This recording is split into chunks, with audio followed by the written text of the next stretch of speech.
الرحيم نحمده ونصلي على رسوله الكريم أما بعد فأعوذ بالله من الشيطان الرجيم بسم الله الرحمن الرحيم قل للمؤمنين يغضوا من أبصارهم ويحفظوا فروجهم ذلك أزكى لهم إن الله خبير بما يصنعون صدق اللہ العظیم۔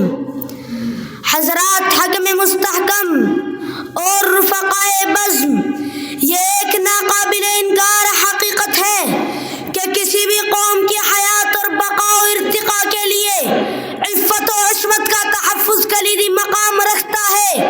امتوں کے زوال و انحطاط کا سب سے بنیادی سبب اخلاقی بے راہ روی اور جنسی آوارگی ہوتا ہے۔ سقوط اقوام کی تاریخ اس بات پر شاہد عدل ہے کہ یونانیوں کا زوال ہو، رومیوں کا سقوط ہو یا موجودہ تہذیب کا کھوکھلاپن ہو، سب کے پس پردہ جنسی اور صنفی بے راہ روی کا طوفان بلاخیز کار فرما رہا ہے۔ یہی وجہ ہے کہ اسلام نے عفت و عصمت پر خاص توجہ دی ہے اور اس تعلق سے ایک مکمل نظام پیش کیا۔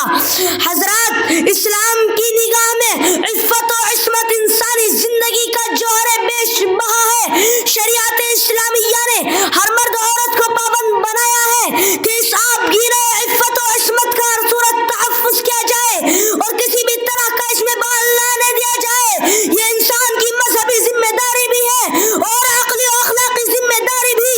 اسلام نے ہر مسلمان کو پوری تاکید کے ساتھ عفت و عصمت کی ہر آن اور مکمل حفاظت کی تلقین فرمائی ہے۔ چنانچہ سورۃ النور آیت نمبر 30 پر قرآن کہتا ہے قُلْ لِلْمُؤْمِنِينَ يَغُضُّوا مِنْ أَبْصَارِهِمْ وَيَحْفَظُوا فُرُوجَهُمْ۔ اے نبی جی، آپ مومن مردوں سے فرما دیجئے کہ وہ اپنی نگاہیں نیچی رکھیں اور اپنی شرمگاہوں کی حفاظت کریں۔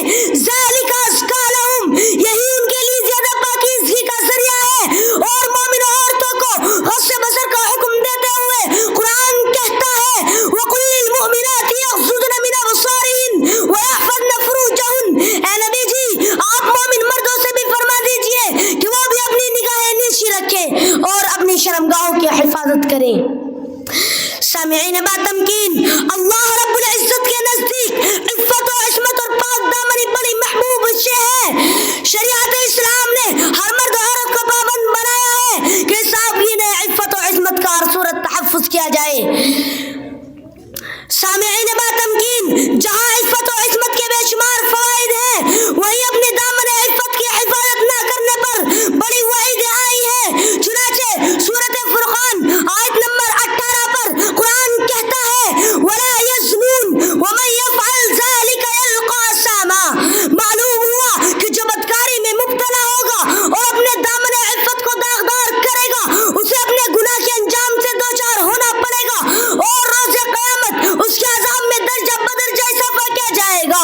اسی طرح مسند احمد جلد نمبر 1 صفحہ نمبر 191 کے مطابق حضرت عبد الرحمن بن عوف رحمۃ اللہ علیہ فرماتے ہیں کہ جب حضرت آدم علیہ السلام کو زمین پر اتارا گیا تو سب سے پہلا تاکیدی حکم اللہ رب العزت نے شرمگاہ کی حفاظت کا فرمایا تھا۔